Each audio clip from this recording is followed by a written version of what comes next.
നമുക്ക് തെയ്യം കലാകാരൻ എന്ന് പറഞ്ഞിട്ടല്ലേ? അതെ. അപ്പം അതിൻ്റെ എങ്ങനെയാണ് അതിൻ്റെ കാര്യങ്ങൾ? തറവാടുകൾ വിളിക്കുന്നതാണോ? എങ്ങനെയാണ്? അതെ, അതെ. ഞാൻ എൻ്റെ എൻ്റെ തലമുറക്കാർ എന്ന് പറയുന്നത് തെയ്യമനുഷ്ഠാന രംഗത്ത് എനിക്ക് എൻ്റെ ഇളയച്ചനും മാമനും പിന്നെ അച്ഛൻ്റെ ഇളയച്ചനും മാത്രമേ ഉണ്ടായിരുന്നുള്ളൂ. എൻ്റെ അമ്മയുടെ കുടുംബത്തിൽ അച്ഛൻ്റെ കുടുംബത്തിൽ ആരും തെയ്യം കെട്ടുന്നവരില്ല. ഞാൻ പിന്നെ എൻ്റെ ആ ഒരു ഇത് കണ്ട് ആഗ്രഹിച്ചിട്ട് പഠിച്ചാണ്. പോയി കണ്ടും കേട്ടും അങ്ങനെ എഴുതി പഠിച്ച സംഭവമാണ് തെയ്യം എന്നുള്ളത്. പിന്നെ ഇപ്പം ഞാൻ 8ാം ക്ലാസ് മുതലാണ് തെയ്യം കെട്ടാൻ തുടങ്ങിയത്. 8ൽ ആദ്യത്തെ വർഷം തന്നെ പൊട്ടൻ തെയ്യം എന്നുള്ള അനുഷ്ഠാന രൂപം കെട്ടിയിട്ടാണ് ആദ്യം അരങ്ങേറ്റം കുറിച്ചത്. അതിനുശേഷം ഏകദേശം ഒരു 100-300ഓളം കളത്തിൽ പൊട്ടൻ തെയ്യം തന്നെ കെട്ടി. പിന്നെ വിഷ്ണുമൂർത്തി കെട്ടി, ചാമണ്ടി, ഗുളികൻ, പിന്നെ കരിഞ്ചാമണ്ടി, എന്താണ് പറയേണ്ടത്, ഇപ്പോൾ പിന്നെ തുളുത്തെയ്യങ്ങൾ കെട്ടാറുണ്ട്.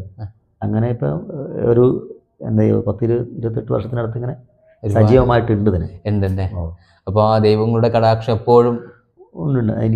അതിന് ഇപ്പോൾ ഈ കലാരംഗത്തെ മികവിന് 2018 കേരള ഫോക്ലോർ അക്കാദമിയുടെ യുവപ്രതിഭാ പുരസ്കാരം ലഭിച്ചിട്ടുണ്ട്. ഓക്കെ. അതിന് ശേഷം പിന്നെ നാടൻപാട്ട് മേഖലയിൽ മറ്റേ കലാഭവമണി ചേട്ടൻ്റെ പേരിലുള്ള ഓടപ്പഴം പുരസ്കാരവും ലഭിച്ചിട്ടുണ്ട്. പിന്നെ നമ്മുടെ കലാ അക്കാദമി ഉണ്ട്, അവരുടെ ഒരു ആദരവ് മാഹിയിൽ വെച്ച് വെച്ച് നമ്മുടെ ഷംസീർ, ബഹുമാനപ്പെട്ട സ്പീക്കർ, അദ്ദേഹം അവിടുന്ന് ആദരിച്ചിട്ടുണ്ട്. ഇനിയിപ്പോൾ ഒരു ഫോക്ലോർ അക്കാദമി അവാർഡൊക്കെ ഉണ്ട്, അതെന്താണെന്ന് അറിയില്ല. ഓക്കെ. അപ്പം ചെറിയ പുള്ളിയൊന്നും അല്ല, നമ്മുടെ അടുത്ത് നിൽക്കുന്ന ആള് വളരെ പ്രശസ്തനും കഴിവുള്ള ഒരു വ്യക്തിയാണ് അല്ലേ? മകനുണ്ട്. മകന് ഫ്ലവേഴ്സ് ടീമിലെ കോമഡി ഉത്സവം ഗിന്നസ് പ്രോഗ്രാമില്ലേ, അതിൽ ഏറ്റവും പ്രായം കുറഞ്ഞ വാദ്യകലാകാരനുള്ള ഗിന്നസ് അവൻ്റെ പേരിലാണ്. അത് ശരി. അവനിപ്പോൾ ഇല്ല, അവനവിടെ ഹോസ്റ്റലിൽ ഹോസ്റ്റലാണ്. അത് അവൻ 3ൽ പഠിക്കുമ്പോഴാണ് കിട്ടിയത്. ഇപ്പോൾ അവൻ 9ലേക്ക് എത്തി. എവിടെയാണ് പഠിക്കുന്നത്? ഹോസ്റ്റലിൽ ഇവിടെ കക്കാട് സ്കൂളിലാണ് പഠിക്കുന്നത്. അപ്പം കുടുംബമായിട്ട് ഒരു കലാകുടുംബം തന്നെയാണ്. പിന്നെ വൈഫ്, വേറെ മക്കള്? വൈഫ് രജനി, പിന്നെ മകള് അന്വയ എന്ന് വിളിക്കുന്ന കുഞ്ഞാറ്റ, പിന്നെ അമ്മയുണ്ട്, അമ്മ സരോജിനി, 2 പെങ്ങന്മാരുണ്ട്, ഷീന, ഷീബ, പിന്നെ ഒരു മരുമകളുണ്ട്, വൈക. അച്ഛൻ മരിച്ചിട്ട് 6 മാസം ആവുന്നതേ ഉള്ളൂ. അച്ഛൻ്റെ പേര് നാരായണൻ, കാഞ്ഞങ്ങാട് മണ്ഡലത്തിൻ്റെ 10 വർഷത്തെ MLA ആയിരുന്നു. അത് ശരി. ഓക്കെ. അപ്പം അച്ഛനൊക്കെ സപ്പോർട്ടായിരുന്നോ പണ്ട് കാലങ്ങളിലൊക്കെ? പിന്നെ അവർ പിന്നെ ഇതില്ലേ, നമ്മൾ പറഞ്ഞില്ലേ, പറഞ്ഞ വഴിയെ പോയില്ലെങ്കിൽ പോയ വഴിക്ക് തെളിക്കാറുന്നില്ലേ, അങ്ങനെയാണ് അവരുണ്ടത്. പഠിത്തത്തിൽ ഞാൻ ആദ്യമൊക്കെ നന്നായിട്ട് പഠിക്കുമായിരുന്നു. പിന്നെ ഈ കല എന്നത് നമുക്ക് ഒഴിച്ചുകൂടാൻ പറ്റാത്തൊരു കാര്യമായതുകൊണ്ട് പഠിത്തത്തിൽ കുറച്ച് പിറകോട്ട് പോയി, കലയിലേക്ക് കയറി. പിന്നെ അതുകൊണ്ട് പിന്നെ SSC ITI പഠിച്ച് അവിടെ സ്റ്റോപ്പ് ആക്കേണ്ടി വന്നു. പിന്നെ കലയിൽ തന്നെ പിന്നെ 8ാം ക്ലാസ് പഠിക്കുമ്പോൾ തന്നെ ഞാൻ എന്നെക്കാളും മുതിർന്നവരെ ഞാൻ ഈ ഡാൻസുകളും കാര്യങ്ങളും പഠിപ്പിച്ച് തുടങ്ങി. സ്കൂൾ തലത്തിൽ മുതൽ. സംഗീതം ഇങ്ങനെ പഠിച്ചിട്ടുണ്ടോ? അല്ലെങ്കിൽ? ഇല്ല, സംഗീതം പഠിച്ചിട്ടില്ല. സംഗീതം പഠിക്കാൻ വേണ്ടി പോയി, ഒറ്റ ദിവസം പോയി. അന്ന് പോയിട്ട് അവിടെ ദക്ഷിണയ്ക്ക് വെച്ചിരുന്നു. അപ്പോൾ ഒരു കോൾ വന്നു, ട്രാക്ക് വേണം പാടാൻ ആളില്ല. അപ്പോൾ അവിടെ പറഞ്ഞിട്ട് ഞാൻ അവിടെ നിന്ന് വന്നു. അങ്ങനെ അത് പരപ്പച്ചാലാണ് പ്രോഗ്രാം ഉണ്ടായത്. അന്ന് അവിടെ പറഞ്ഞിട്ട് അത് അന്ന് നിർത്തി, ദക്ഷിണ കൊടുത്തതേ ഉള്ളൂ. അതെല്ലേ? അപ്പം സംഗീതം പഠിക്കാൻ പറ്റിയില്ല എന്നൊരു തോന്നിയിട്ടുണ്ടോ?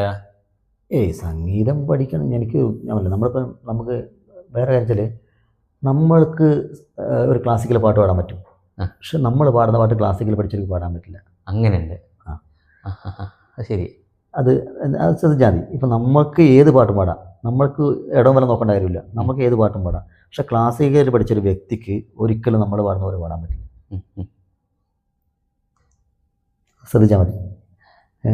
അത് ഏത് കാര്യമായാലും, ഇനി ചെണ്ടവാദനമായാലും ശരി, എന്തായാലും ശരി, അത് നമുക്ക് ഏത് കാടം കൂട്ടും കൂട്ടാം. മനസ്സിലായല്ലോ? അവർക്ക് ആ സാധനം ചെയ്യാൻ പറ്റത്തില്ല. ഓക്കെ.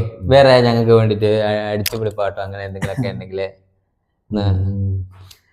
പിന്നെ എന്താണ് ഇപ്പോഴത്തെ ട്രെൻഡ് എന്ന് നമ്മുടെ മംഗലംകളി പാട്ട് തന്നെ. പക്ഷേ ഇനി മംഗലംകളി ആ പാട്ട് പാടിക്കഴിഞ്ഞാൽ എന്നെ എല്ലാം കൂടി എടുത്തിട്ട് അടിക്കുമെന്നറിയില്ല.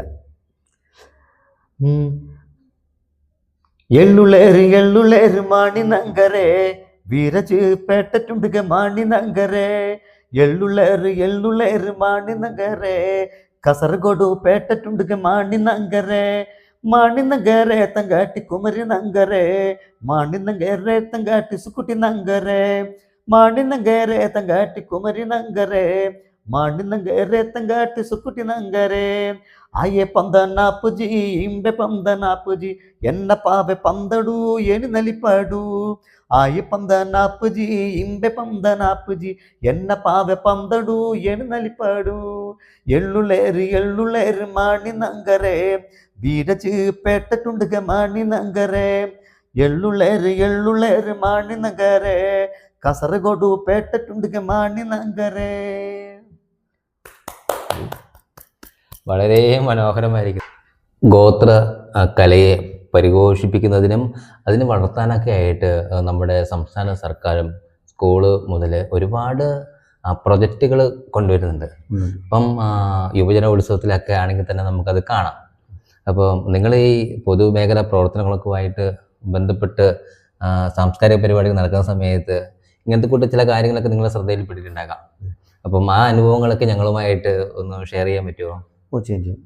ഇപ്പോൾ നമ്മുടെ സ്കൂൾ യൂത്ത് ഫെസ്റ്റിവലിൽ ഗോത്രകലകൾ ഉൾപ്പെടുത്തിയിട്ടുണ്ട്. 5ഓളം ഗോത്രകലകൾ ഉൾപ്പെടുത്തിയിട്ടുണ്ട്. പ്രായം 2 വർഷം ഉൾപ്പെടുത്തിയിട്ട് അത് 2 വർഷമായിട്ട് ഗോത്രകല ഉൾപ്പെടുത്തി നല്ലതാണ്. നമ്മളിപ്പോൾ അതിൽ ഗവൺമെൻറ് നമ്മൾ ശരിക്കും പ്രശംസിക്കുന്നു. കാരണം അതിൽ ഈ പരിശീലകർ എന്ന് പറയുന്നവർ എല്ലാം ഈ പഠിച്ചിട്ടല്ല പോകുന്നത്. ചില നൃത്താധ്യാപകർ പഠിപ്പിക്കുന്നുണ്ട്, നാടൻ പാട്ട് കലാകാരന്മാർ പഠിപ്പിക്കുന്നുണ്ട്. പ്രത്യേകിച്ച് തെക്കൻ ജില്ലയിലുള്ളവർ അവർക്കിതൊരു യാതൊരു ബന്ധവുമില്ല, ഒരു ബന്ധവുമില്ല. ബന്ധമില്ലാത്ത ആൾക്കാരാണ് ഇതൊക്കെ പഠിപ്പിക്കുന്നത്. അപ്പം ഇത് എനിക്ക് പറയാനുള്ളത്, നമ്മൾ പൊട്ടത്തരം പഠിക്കുന്നതിനേക്കാളും നല്ലത് ഈ സ്കൂളിലേക്ക് ഏതെങ്കിലും ഒരു ഞാനിങ്ങനെ മംഗലങ്ങളെ പഠിപ്പിക്കുന്നു അല്ലെങ്കിൽ ഗോത്രകളെ പഠിപ്പിക്കുന്നു എന്ന് പറഞ്ഞ് പോകുന്ന വ്യക്തിയെ അദ്ദേഹത്തിൻ്റെ കോൺടാക്ട് നമ്പർ വെച്ചിട്ട് നമ്മുടെ കിത്താർസിലോ അല്ലെങ്കിലും ഫോക്കൽ അക്കാദമിയിലോ ബന്ധപ്പെടുന്നവർ ഇങ്ങനെയുള്ളൊരു കലാകാരന്മാർ ഇതിലുണ്ടോ, പഠിപ്പിക്കുന്നവരുണ്ടോ എന്നുള്ള അന്വേഷിച്ചു. ഇങ്ങനൊന്നും അന്വേഷിക്കുന്നില്ല. 80,000 1 ലക്ഷമൊക്കെ വാങ്ങിയിട്ടാണ് പോകുന്നത് ഇതൊരു ഗോത്രകല പഠിപ്പിച്ചിട്ട്. എന്നിട്ടോ അവർക്ക് സബ് പോലും കയറാൻ പറ്റില്ല. സബ് എന്ന് പറഞ്ഞാൽ പൊട്ടിപ്പോവും ഓരോ പൊട്ടത്തനം പഠിപ്പിച്ചിട്ട്. അപ്പോൾ ഇങ്ങനെയുള്ള ഈ എന്താണ് മുറിവൈദ്യന്മാരെ ശരിക്കും ഓരോ സ്കൂളുകാരും അതിന് മാനേജ്മെൻറ്റ് മനസ്സിലാക്കിയിട്ട് അത്തരം ഈ കള്ളത്തരം പഠിപ്പിക്കുന്നവരെ തീർച്ചയായും ഒഴിവാക്കുക തന്നെ വേണം. എന്തെങ്കിലും പഠിപ്പിക്കണമെന്നുണ്ടെങ്കിൽ അതാത് ഗോത്രത്തിലെ അംഗങ്ങളെ വെച്ച് പഠിപ്പിക്കാനുള്ള ശ്രമം ഉണ്ടാവണമെന്നാണ്. അതിന് നമുക്ക് എന്താണ് ചെയ്യാൻ പറ്റുക ഞാൻ ചോദിക്കുന്നത്. അപ്പോൾ നമുക്കിപ്പം വേണ്ടപ്പെട്ട അധികാരികളുടെ മുമ്പിൽ ശ്രദ്ധയിൽപ്പെടുത്താൻ വേണ്ടിയിട്ട് ഇത് ഏത് വഴിയിലേക്ക് ചെയ്യാൻ പറ്റുമെന്നതിനെ കുറിച്ച് നിങ്ങൾക്ക് ധാരണ ഉണ്ടാവും? ഇത് ശരിക്കും ചെയ്യേണ്ടത് വിദ്യാഭ്യാസ വകുപ്പാണ്. വിദ്യാഭ്യാസവും സാംസ്കാരിക വകുപ്പാണ് ചെയ്യേണ്ടത്. വിദ്യാഭ്യാസ വകുപ്പിൻ്റെ കീഴിലാണല്ലോ യൂത്ത് ഫെസ്റ്റിവൽ വരുന്നത്. അപ്പോൾ യൂത്ത് ഫെസ്റ്റിവൽ നന്നായിട്ട് ചെയ്യണം എന്നുള്ളത് ഓരോ സ്കൂളുകാരുടെയും എനിക്ക് ഫസ്റ്റ് കിട്ടണം ഒരു മത്സര ബുദ്ധിയാണല്ലേ. അപ്പം ഈ നമ്മുടെ വിദ്യാഭ്യാസ വകുപ്പ് ഇനി ഇങ്ങനൊരു ലെറ്റർ അല്ലെങ്കിൽ ഇത്തരം എന്നെ പോലെ സംസാരിക്കുന്ന അല്ലെങ്കിൽ എന്നിലുപരി സംസാരിക്കുന്ന നമ്മുടെ ഗോത്രകലകളെ സംരക്ഷിക്കാൻ സംസാരിക്കുന്ന ആളുകളുടെ വാക്കുകൾ കൂടെ കേൾക്കണം. അത് കേൾക്കാൻ സന്മനസ് അതായത് ഗവൺമെൻറ്റിൽ ഉണ്ടാവണം എന്നാണ് എനിക്ക് പറയാനുള്ളത്. ഇതിന് വേണ്ടിയിട്ടൊരു സമിതിയെ നിയോഗിക്കണം അല്ലേ? ഒരു പക്ഷേ സമിതിയെ നിയമിച്ചിട്ട് കാര്യമില്ല. അത് ഒരു പ്രത്യേക രാഷ്ട്രീയത്തിൻ്റെ കീഴിലായിരിക്കും സമിതി വരുന്നത്. അപ്പോൾ അതിൽ കാര്യമില്ല. അപ്പോൾ ആ രാഷ്ട്രീയത്തിൻ്റെ പിറകിൽ പോകുന്ന ആൾക്കാർക്ക് മാത്രമേ അവിടെ പ്രശസ്തിയുള്ളൂ. ആ രാഷ്ട്രീയത്തിൻ്റെ വരെ. അപ്പോൾ ഈ ഗോത്ര കലാകാരന്മാരെ കൂട്ടി യോജിപ്പിക്കാനുള്ള ഒരു സംരംഭമാണ് ഇവിടെ വേണ്ടത്. അപ്പോൾ നമ്മുടെ ഒരുപാട് സംഘടനകളൊക്കെ ഉണ്ടല്ലോ, അതൊന്നും ഇതിന് വർക്കൗട്ട് ആകുന്നില്ലേ? സംഘടനകൾ ഞാൻ പറയട്ടെ, സംഘടനകളൊക്കെ ഈ രാഷ്ട്രീയ പാർട്ടികളുടെ കീഴിലാണ് വരുന്നത്. അപ്പോൾ രാഷ്ട്രീയത്തിന് നേതാക്കന്മാർ പറഞ്ഞത് മാത്രമേ ഈ അണികൾ കേൾക്കൂ. ഞാൻ പറയട്ടെ, നമ്മളിപ്പോൾ മടിക്കൈ എന്ന് പറഞ്ഞ ഈ പ്രദേശത്ത് ഇവിടെ ഞങ്ങൾ മാവിലൻ ഗോത്ര കൂട്ടായ്മ സംഘടിപ്പിച്ചു. മാവിലൻ ഗോത്ര കൂട്ടായ്മ, ആ കൂട്ടായ്മ സംഘടിപ്പിച്ചതിൽ അതിൽ തന്നെ ഭയങ്കര വിമർശനങ്ങളൊക്കെ ഉണ്ടായി. ഞങ്ങൾ ജാതീയമായി വേർതിരിക്കുന്നൊക്കെ പറഞ്ഞിട്ടുണ്ടായിരുന്നു. പക്ഷേ ജാതിയുമായി വേർതിരിക്കുന്നതല്ല, അത് ഞങ്ങളുടെ കൂട്ടായ്മയല്ലേ. അങ്ങനെ ഇപ്പോൾ എല്ലാ സമുദായങ്ങൾക്കും സംഘടനകളുണ്ട്. അപ്പം അങ്ങനെയാണ് ഞങ്ങളും ഇവിടെ ചെയ്യുന്നത്. അത് ഞങ്ങൾ അവരെ വേറെ മറ്റൊരു തരത്തിലാണ് കണ്ടത്. അത് അപ്പം എന്ത് ചെയ്തു, ഈ ഞങ്ങൾ എന്തെങ്കിലും ഒരു ഫംഗ്ഷൻ വെക്കുമ്പം അന്ന് തന്നെ രാഷ്ട്രീയ പാർട്ടിക്കാർ വേറൊരു പ്രോഗ്രാം വെക്കും. ഞങ്ങൾ മുൻകൂട്ടി വെക്കും, പക്ഷെ അന്ന് തന്നെ അതുവരെ ഇല്ലാത്തൊരു പരിപാടി അന്നാട് വെക്കും. അപ്പോൾ ഈ പാർട്ടിയിൽ വിശ്വസിക്കുന്ന നമ്മുടെ ഗോത്രാംഗാന്തിയും പകുതി പേർ അങ്ങോട്ട് പോകും. അപ്പം നമ്മളെ കൂട്ടായ്മയെ ഒന്ന് കൂട്ടി യോജിപ്പിക്കാൻ വേണ്ടി ചെയ്യുന്ന പ്രോഗ്രാം വെറുതെ. അതാണ് ഇപ്പോൾ ഇവിടെ നടക്കുന്നത്. അപ്പം നമ്മളെ ഒന്നിപ്പിക്കാൻ ഒരിക്കലും ഒരു പാർട്ടിക്കാരൻ ശ്രമിക്കുക. അത് പ്രത്യേകിച്ച് SC/ST ഒന്നിക്കാൻ ഒരു പാർട്ടിക്കാരും അനുവദിക്കില്ല. അത് ഭിന്നിപ്പിക്കാൻ മാത്രമേ ശ്രമിക്കൂ. അതിൽ ഏറ്റവും വലിയ ഉദാഹരണം ഇതിപ്പോൾ നമ്മുടെ ഒരു ഉന്നതിയിൽ ഒരു കല്യാണം വരുന്ന വെച്ചു. ഈ കല്യാണത്തിന് ശ്രദ്ധിച്ചാൽ മതി, നിങ്ങളുടെ നാട്ടിലൊക്കെ ചെന്ന് നമ്മുടെ ഉന്നതിയിൽ ഒരു കല്യാണം വരുന്നു. ആ കല്യാണത്തിന് ഏറ്റവും കൂടുതൽ വിളമ്പുന്നതും സജീവമായിട്ട് കൂടുന്നതും ഒക്കെ പുറത്തുള്ളവരായിരിക്കും. നല്ലതാണ്, പുറത്തുള്ളവരായിരിക്കാം. പക്ഷെ നേരെ മറിച്ച് ഇപ്പോൾ ഞാനിപ്പോൾ നിങ്ങളുടെ വീട്ടിലേക്ക് തന്നെ ഒരു കല്യാണത്തിന് വന്നു. അവിടെ എന്നെയോ അല്ലെങ്കിൽ എന്നെ പോലുള്ള കുറച്ച് ആൾക്കാരെയും നിങ്ങൾ കൂടുതലും മിങ്കിൾ വിടുവോ? ഇല്ല. അപ്പോൾ അവിടെ ഈ രാഷ്ട്രീയം എന്നത് അതിൽ ജാതി വേർതിരിവ് ഉണ്ട് എന്നുള്ളത് ഏറ്റവും വലിയ സത്യമാണ്.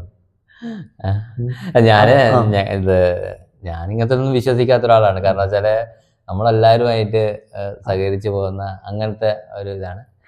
അപ്പം അങ്ങനെയൊക്കെ ഉണ്ടെങ്കിൽ തന്നെ അതൊരു എന്താ പറയാ, അതൊക്കെ മാറേണ്ട ഒരു കാലം കഴിഞ്ഞു. ഞാൻ പറയട്ടെ, എന്തായാലും ഈ രാഷ്ട്രീയ പാർട്ടിക്കാർക്ക് അത് SC/ST പിന്നോക്കക്കാരില്ലെങ്കിൽ അണികളില്ല എന്നുള്ളതാണ് സത്യം. മറ്റു സത്യം ഇപ്പം കാണുന്നില്ലേ, ഉയർന്ന ജാതി പല സ്റ്റേജിൽ നമ്മൾ പാർട്ടിക്കാരുടെ സ്റ്റേജ് പ്രോഗ്രാം കാണുന്നുണ്ട്. കുറെ നേതാക്കന്മാർ വരും, എല്ലാവരും അവിടെ തന്നെ അങ്ങോട്ട് ഒന്നും നല്ലകാവുന്ന സംഭവം കാണുന്നില്ലേ?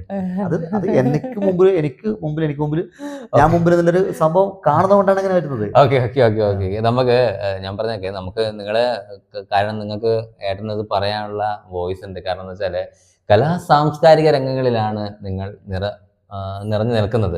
അപ്പം മുന്നിൽ കണ്ട കാര്യങ്ങളും പിന്നിൽ കേട്ട കാര്യങ്ങളും കണ്ടതും കൊണ്ടതുമായിട്ടുള്ള പല അനുഭവങ്ങളും ഒക്കെ നിങ്ങൾക്കുണ്ട്. അപ്പോൾ നിങ്ങളുടെ മനസ്സിലുള്ള ഒരു സങ്കടങ്ങളും ഒരു വേദനകളൊക്കെയാണ് ഏട്ടനെ സംസാരിക്കുന്നത്. ഞങ്ങൾ തെറ്റൊന്നും പറയുന്നൊന്നുമില്ല.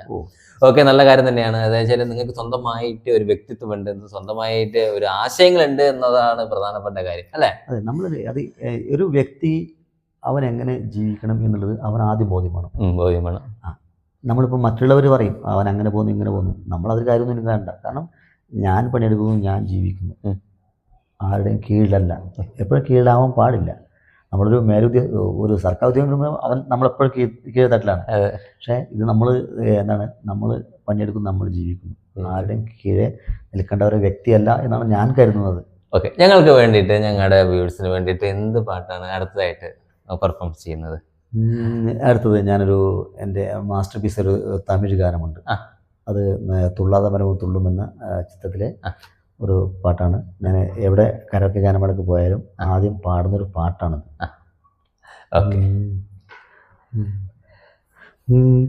കണ്ണിல்லை என்றாரோ நிறம் பார்க்க முடியாது, நிறம் பார்க்கும் உன் கண்ணே நீ பார்க்க முடியாது, குயிலிசை போதுமே அட குயில் முகம் தேவையா, உணர்வுகள் போதுமே அதன் உருவம் தேவையா, கண்ணில் காட்சி தோன்றிவிட்டால் கற்பனை தீர்ந்துவிடும், கண்ணில் தோன்றா காட்சியில் தான் கற்பனை வளர்ந்துவிடும், அட பாடும் போல தேடு கூட ஒரு சுகமே, இன்னிசை பாடி வரும் காற்று கூறுவமில்லே, காற்றலை இல்லை என்றார் ஒரு பாட்டூலி கேட்பதில்லை, സൂര്യനായി തഴുകിയുറക്കമുണർത്തുമെന്നച്ഛനെയാണെനിക്കിഷ്ടം, ഞാനൊന്ന് കരയുമ്പോൾ അറിയാതെ ഉരുകുമെന്നച്ഛനെയാണെനിക്കിഷ്ടം. അപ്പം ഏത് പാട്ട് വേണമെങ്കിലും കൈകാര്യം ചെയ്യാനുള്ള ഒരു കഴിവുണ്ട്. അത് മേഘമായി വന്നു പോകിരേ വെണ്ണിലാവുന്ന തേടിരേ, மேகமாய் வந்து போகிறே வெண்ணிலா உன்னை தேடினே, யாரிடம் தூது சொல்வது உண்டு நான் இன்ன சேர்வது, என் அன்பே என் அன்பே